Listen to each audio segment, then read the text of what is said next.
Welcome back to AM Northwest. You know, for 3 days starting tomorrow, poetry will come alive in the Rose City. And here to tell us all about the Bigfoot Poetry Festival, we welcome its co-founder and organizer, Stephen Meads. Good to have you with us. Hey, thank you for having it's us. a 3-day event.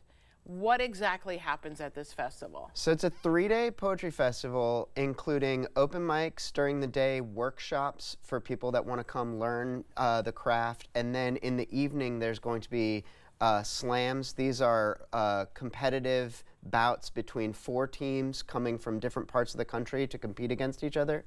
There's 4 of those for the first 2 nights. They're going to determine 4 teams that will be on our final stage on the last night. So you have people coming from all over the U.S., Oh, absolutely. Right? Yeah, we've Wow. got people from Phoenix, Iowa, Nevada, Seattle, Pittsburgh. There's going to be people from all over, poets that have been doing this for 20, 30 years, poets that probably just started the last year or 2. If someone's never been to a poetry festival or the slam, which sounds really fun, Yeah. you would suggest they go and just check it out? I would love for it to go. So the festival itself is free for 90% of it. Our only ticketed event is our final stage. Everything else is completely free access to the public. The open mics during the day, which will be at the library, they'll be at like Woodlark Hotel in the public basement room there. Those are all like open sign up. There's some affinity mics, so you know there's a Black Poets mic, there's a disabilities like mic. There's places for all specific themes, right? And then there are like open things like the Nerd Poetry Slam or like the Compliment Deathmatch, which is not even poetry. It's just 2 people head to head with like 90 seconds to compliment each other.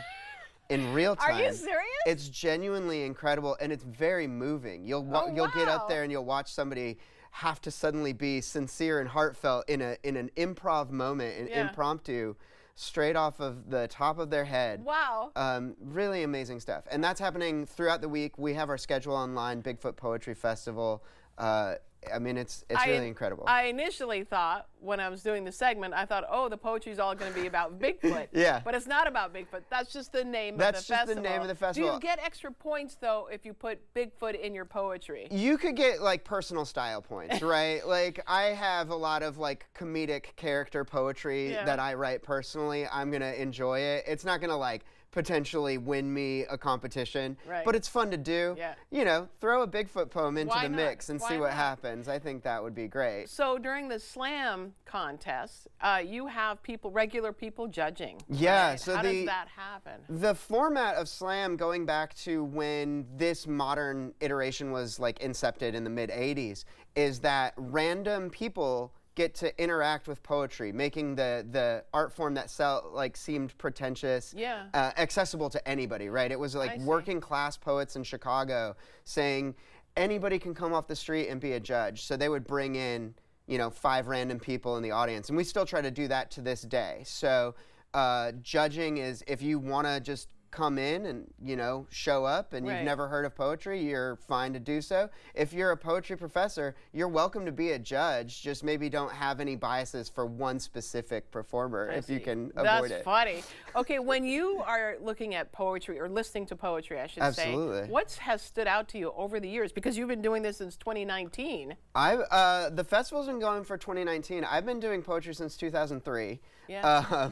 So I'm a semi-lifer in this. Yeah. And it really, when you say look at poetry, this is a component. This is a performance component. It is meant to engage and connect with the audience. So there really is like a semi-visual aspect to the words as well. Like, people are using their hands. You notice that I talk with my hands a lot. Right. People are using their hands to like color their speech. They're performing with inflection. Right. There's physical attributes to poems. We've seen group pieces happen that are, you know, multi-voice, multi-arm, multi-performance poems from teams that have been practicing maybe, you know, every week, maybe every day to hone and perfect their craft. The competition is definitely like a mechanic for the engaging act of it, but it's still like real to the performers, to the people that are in it, and they get invested. You can get a little, it's almost like a sport.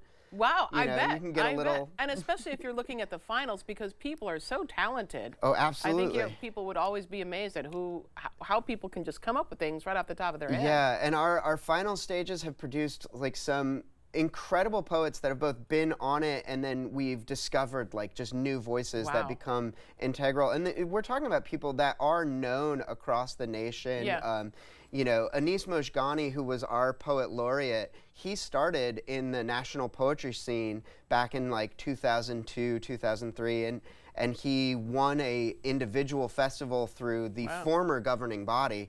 And that was like the path to him becoming well known. Wow. We want to tell everyone that the Bigfoot Poetry Festival runs through Thursday, so tomorrow through Saturday. Various Portland locations, open mics, workshops, poetry slam, and more. We'll put all the information for you on our website at k2.com/AMNW. And by the way, I love your purple shirt, pizza or die. It's great. That's my complimentary part. Thank you so much. Yeah. Thank All you for having us. You bet. We'll be right back with more AM Northwest. Don't go away.